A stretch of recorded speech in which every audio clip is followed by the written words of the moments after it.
What's up, everybody? It's AJ with etrailer.com. Today we're going to check out this air compressor from Bulldog Winch. Now it's going to run at 150 psi and it's portable, so it's going to be good wherever you need it, because let's be honest, when the time you do need a compressor isn't exactly ideal. It's usually a flat tire on the rig or a flat tire on your bike. Either way, you're going to have this with you in there. You got to hook it up real quick and air up whatever you need to. Let's check it out.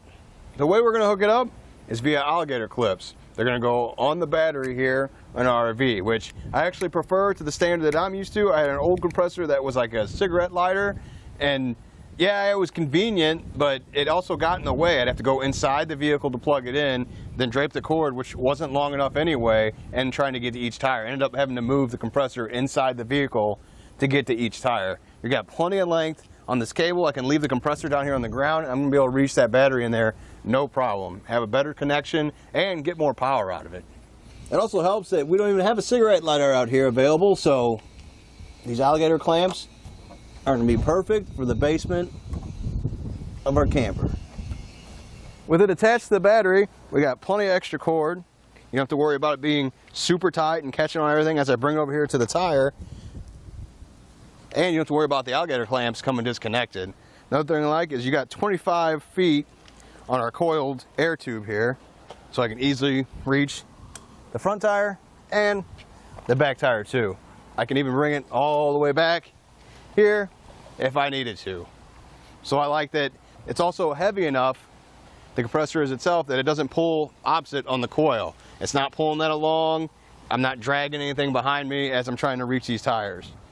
It's also long enough to go to the other side, leaving it connected to the battery. So that's going to help you quickly air up everything.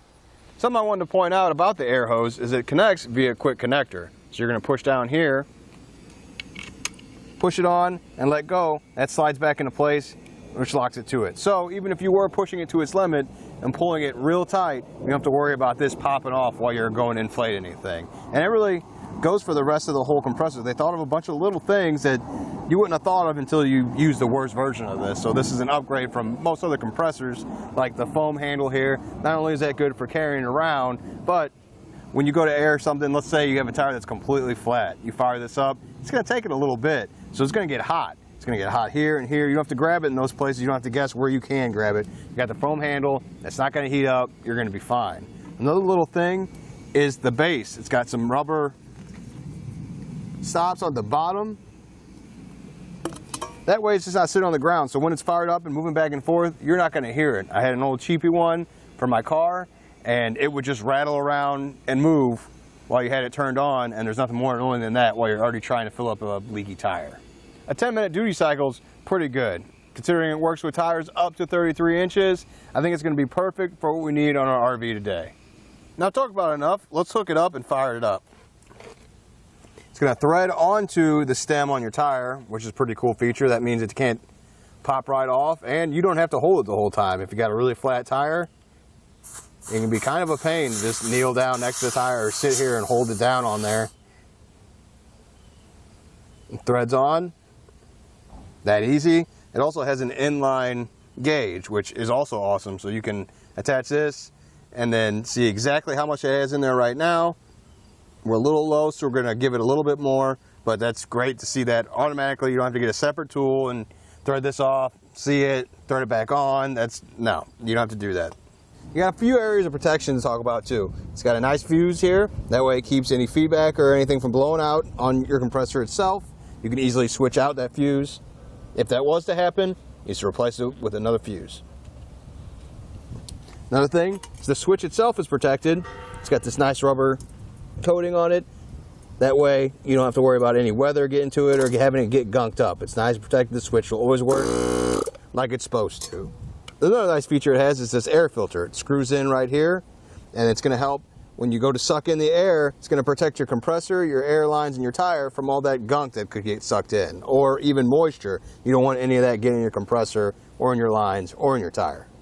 Let's flip the switch and see how it works. While it's on, you can kind of see what I'm talking about. There's not a lot of vibration. There's not a lot of noise coming from this panel vibrating on the concrete or anything like that. Sure, the compressor's making a little bit of noise, but it's not walking around or moving or going to disconnect anything. It's staying put. Nice thing I like is I can fire it up and walk away from it. Both sides. This is threaded in. It's not going to come off. It's filling it up. We're aiming for 75 PSIs today. It looks like we're right there, so I'm going to shut it off. That's where the owner of the rig we're using today, that's Jake, he likes to keep it at 75, so we got it right there. And just in case I went a little bit over, there is a release valve you can push back here. You can back it off to get it a little bit more on 75. I was a little past the line, so now we got it fixed.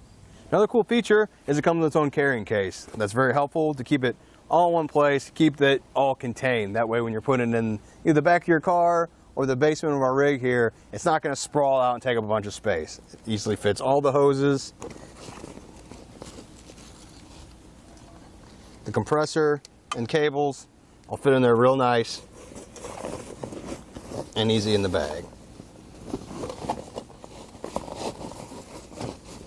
Another thing to point out is in the bag, it also comes with a couple different attachments. So we got one for like a soccer ball, this needle one, we got the one for inflatable or pool toys. They're all here, nice and a little baggy in the bag. That way it's all together in one place.